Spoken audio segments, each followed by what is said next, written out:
Have you ever wondered if everything around you, from the stars in the sky to the chair you're sitting on, has consciousness? A thought that might seem strange at first, but let's take a moment and delve into it. Consciousness, as we understand it in humans, is our awareness and perception of our surroundings, our thoughts, and our feelings. It's what makes you, you.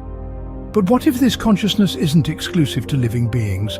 What if it's not simply a product of complex brains? What if it's a fundamental feature of the physical world itself? Imagine a universe where every rock, every stream, every speck of dust, every star, and even the chair you're sitting on is conscious in its own way. A universe where consciousness is not an exception, but the rule. This fascinating and somewhat mind-bending idea that consciousness is everywhere, in everything, is known as Panpsychism. Imagine if consciousness were like light, illuminating not just our minds, but the entire universe. Let's take a moment to ponder over a concept. The concept of light, a phenomenon we're all familiar with. Light is omnipresent. It's in the sun that rises every morning. It's in the moon that lights up the night sky. It's in the stars, billions of light years away. And it's in the bulb that brightens up your room. Just like light, consciousness might be everywhere, in everything and in everyone. Now, let's delve deeper into this idea. What if consciousness isn't confined to human minds or advanced life forms? What if instead it's a fundamental feature of the world, as fundamental as matter or energy? This is the core belief of Panpsychism. According to Panpsychism, consciousness isn't just something that you and I possess because of our complex brains. It's not a unique property of humans or animals. Rather, it's a basic element of existence, as basic as the atoms that make up the universe. Consider this.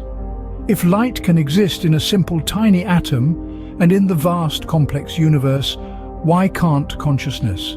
Why do we assume that consciousness is only present in beings like us, with complex brains and nervous systems? Panpsychism challenges our traditional understanding of consciousness. It suggests that perhaps we've been viewing consciousness too narrowly. Perhaps it's not just about thinking, feeling, or being aware. Maybe consciousness is more fundamental, more universal. This viewpoint broadens the scope of consciousness and opens up a world of possibilities. It invites us to rethink our place in the universe. If consciousness is in everything, then everything is interconnected in a profound way. We are not isolated beings in a cold, unconscious universe. Instead, we're part of a vast conscious cosmos. Panpsychism suggests that consciousness isn't just in us, it's in everything. Consider a grain of sand. Is it possible that this tiny speck has its own form of consciousness? Now, I know what you're thinking. A grain of sand having consciousness? How can something so minuscule and seemingly insignificant hold such a grand concept? Well, when we delve into the world of Panpsychism, we start to see things from a different perspective. As we have discussed, Panpsychism posits that consciousness is a fundamental and ubiquitous feature of the physical world. In other words, everything, no matter how big or small, has some form of consciousness. And yes, this includes our humble grain of sand. But let's be clear, when we say that a grain of sand might have consciousness, we're not suggesting it has thoughts, feelings, or plans for the weekend. Rather, we're talking about a very basic form of consciousness. Imagine a spectrum with human consciousness at one end, filled with complex thoughts, emotions, and self-awareness. Now, at the other end of this spectrum, we find the most basic form of consciousness. This is where our grain of sand might fit in.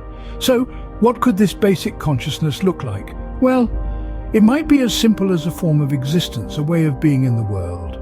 It could be a response to the environment, like the way a grain of sand gets shaped and reshaped by the forces of nature. You see, Panpsychism is not about attributing human-like consciousness to non-human entities. It's about accepting the possibility that all matter, including a grain of sand, possesses its own unique form of consciousness. It's about realizing that consciousness might not be an exclusive club for humans and higher animals, but rather a fundamental aspect of our physical world. So next time you're at the beach and you feel the sand beneath your feet, remember, in the world of Panpsychism, even a grain of sand might have its own form of consciousness. So, what does Panpsychism mean for us and our understanding of the universe? Let's delve deeper into this question. You see, panpsychism is more than just a philosophical concept. It's a lens through which we can perceive the world around us. It challenges our understanding of consciousness and the physical world, breaking down the barriers we've built between the two. Imagine for a moment a world where everything from the towering mountains to the tiniest pebble, from the mighty oak tree to the smallest blade of grass, is conscious. How does that alter our perception? Suddenly, we aren't the only conscious beings in a world of insentient matter. We share this world with a multitude of conscious entities, each with their individuality, however minute it may be. Now consider this. If we accept that consciousness is a fundamental and ubiquitous feature of the physical world, doesn't that change the way we relate to the world around us? It's like discovering a new language, a language spoken by everything in the universe. It's an opportunity for us to deepen our connection with the world, to empathize with it on a level we never thought possible. Panpsychism also challenges our perception of ourselves. If consciousness isn't unique to humans or even to living beings, then what does it mean to be conscious? What does it mean to be human? These are profound questions that we may begin to approach differently under the lens of panpsychism. But remember, panpsychism isn't about providing definitive answers. It's about asking new questions, challenging existing paradigms, and opening up fresh avenues for exploration and understanding. It's about expanding our horizons and redefining what we thought we knew about consciousness and the physical world. Panpsychism invites us to see the world in a new light, where consciousness is as ubiquitous as the air we breathe.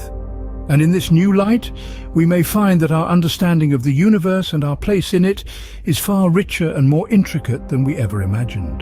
Panpsychism is a mind-bending concept, isn't it?